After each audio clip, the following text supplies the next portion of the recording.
Muito boa noite a você que está acompanhando a Canção Nova. Em raras ocasiões, nós saímos dos nossos estúdios e fazemos o programa Além da Notícia em algum ponto do Brasil ou até fora dele. Hoje é um desses casos extraordinários. Nós viemos ao 9º Multicom, que aconteceu dias atrás em Vitória, no Espírito Santo. E o nosso objetivo é aproveitar bons nomes da comunicação que aqui estiveram presentes neste Multicom.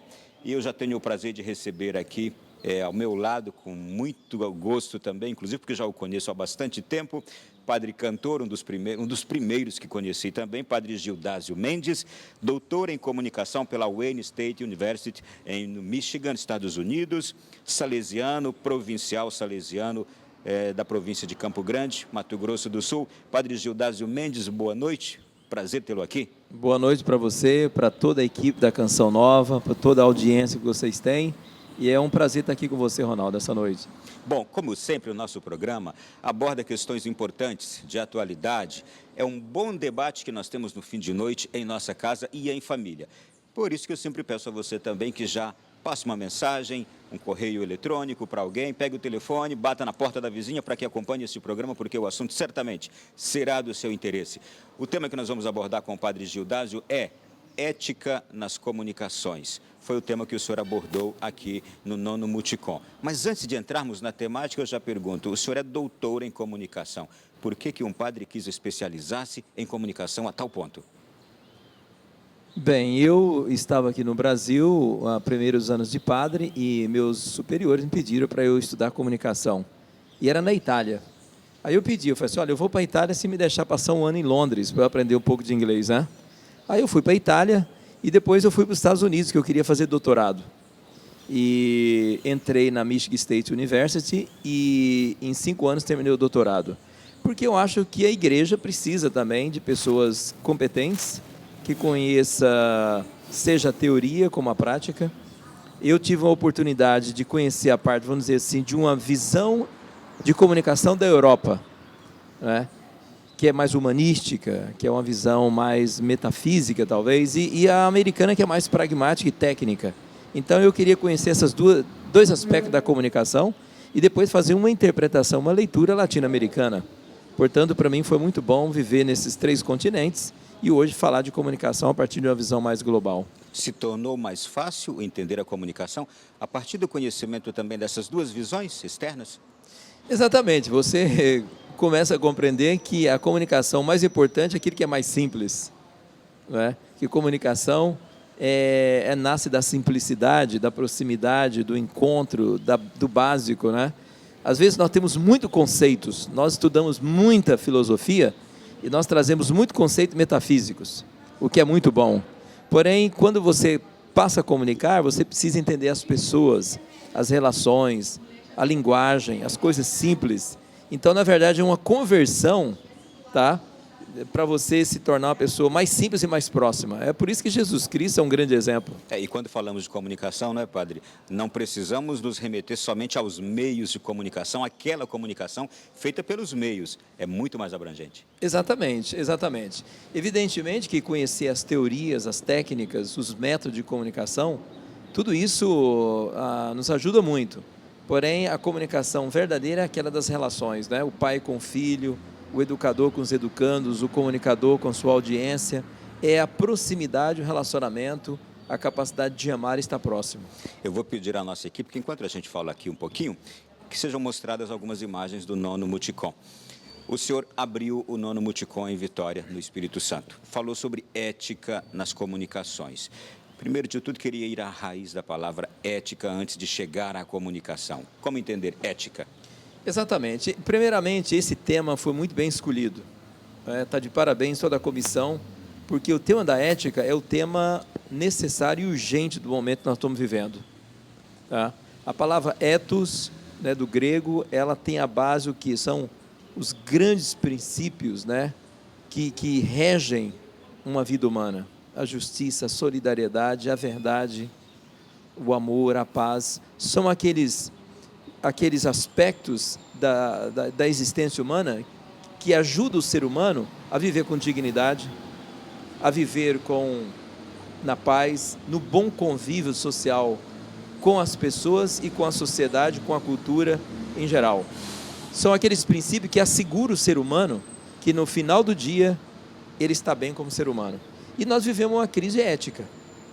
Vivemos uma crise ética no Brasil, vivemos uma crise ética no mundo. Tanto é assim que o Papa Francisco tem falado muito forte. Então, por trás de uma crise econômica, está uma crise ética de valores. Por trás de uma crise política, está uma crise ética. Então, mais do que nós apontarmos só os problemas, as consequências, temos que ir na raiz. O Brasil, o mundo, a sociedade, a comunicação precisam de um repensar ético. Por isso, nós trouxemos esse tema que é muito oportuno. E tem algo muito grave em tudo isso, mais grave ainda em tudo isso que o senhor nos traz. É que passa-se a impressão de que isso é relativo, verdade, justiça, valores, virtudes. Questiona-se tudo isso. Isso não é mais grave ainda? Exatamente, que é o grande perigo, né? Na minha palestra, eu fazia uma análise da situação no mundo de hoje. Então, nós vivemos num mundo de diversidade. Isso já é um mundo de grande diversidade cultural, diversidade de comportamentos, de modo de pensar. Com isso, tem a complexidade. Não é? Vivemos num mundo mais complexo. A sociedade mudou, o mundo mudou. E a igreja compreende isso quando os documentos falam de nova época. Documento de Aparecida, o documento de São Domingos, fala que nós estamos vivendo uma grande mudança de época, e de fato. E dentro desse contexto, o que acontece? Que o ser humano continua sendo o mesmo. A tecnologia muda, a sociedade muda, mas o ser humano continua sendo. Vamos pegar o caso de um jovem. Ele continua precisando da família, do carinho do pai, do carinho da mãe. Ele precisa do professor, ele precisa da casa, ele precisa daquilo que eu chamo do básico. Veja, por exemplo, qual foi a grande crise que nós enfrentamos no Brasil? Foi água, não foi? A crise de São Paulo, água e energia, o apagão. Então, são dois aspectos, duas necessidades básicas do ser humano. Portanto, quando nós falamos de ética, é recuperar aquilo que é mais essencial. Eu estava dando um exemplo, um jovem, um adolescente, de uma família que vai à escola, ele leva o smartphone dele, ele está completamente conectado com todo mundo. E naquele dia, ele vai para a escola triste, porque o papai dele recebeu a notícia que o pai perdeu o emprego. Então, o pai chega e fala para a família, escuta, eu perdi o emprego, vou ter que correr atrás, e nós não temos dinheiro para casa, para comida, para pagar luz, água, pagar a conta do telefone, e não tem condição de pagar a escola. Está vendo que são as necessidades básicas? Esse menino conectado, não é? Ele pode saber muitas coisas e está presente em um mundo de tantas tecnologias sofisticadas, mas está precisando do básico. Portanto, o primeiro aspecto de uma ética para a comunicação é nós irmos naquilo que é essencial, naquilo que é básico, nas nossas raízes, não é? Então, é uma ilusão achar que o mundo tecnológico avança sem aquilo que é básico, né? O trabalho, a honestidade, os valores, as relações, né? E a família, a igreja, a comunidade que souber trabalhar isso, está preparando um ser humano para ser líder no futuro. Padre Gildásio, e o senhor falando tudo isso, eu me recordo aqui, é o seguinte ponto. Todos nós gostamos de ser tratados com respeito. Todos gostamos de que nos tratem com verdade, que nos digam sempre a verdade. Não gostamos de ser enganados. Não gostamos de ser traídos. Quando mentem para nós também não gostamos. Mas este momento de crise que vivemos, ética, que é a origem, como o senhor bem disse, dessas demais crises sociais, políticas, econômicas que temos aí, ela está justamente nisso. A gente gosta daquilo que a gente sabe que é o melhor, mas na hora de nós partirmos, agirmos, nós estamos hoje com essa fragilidade de agir da forma incorreta. Não há uma contradição dentro do ser humano hoje e que deve questioná-lo? Exatamente, é muito boa a tua observação nesse sentido. O que nós temos percebido devido a essa ruptura, né? Nós queremos, como você disse, ser respeitado, mas existe a ambiguidade do respeito. Queremos falar a verdade, mas existe a mentira. O que acontece? Um problema muito sério, que é a tecnologia, ela e a conexão podem se servir de meio de escapismo. né? A pessoa pode se tornar compulsiva pelo mundo da internet, a pessoa pode se alienar numa comunicação que parece que preenche, mas ela é vazia. E nós temos visto, né, o perigo da maior solidão pode estar acontecendo nesse momento. Pessoas conectadas e sozinhas.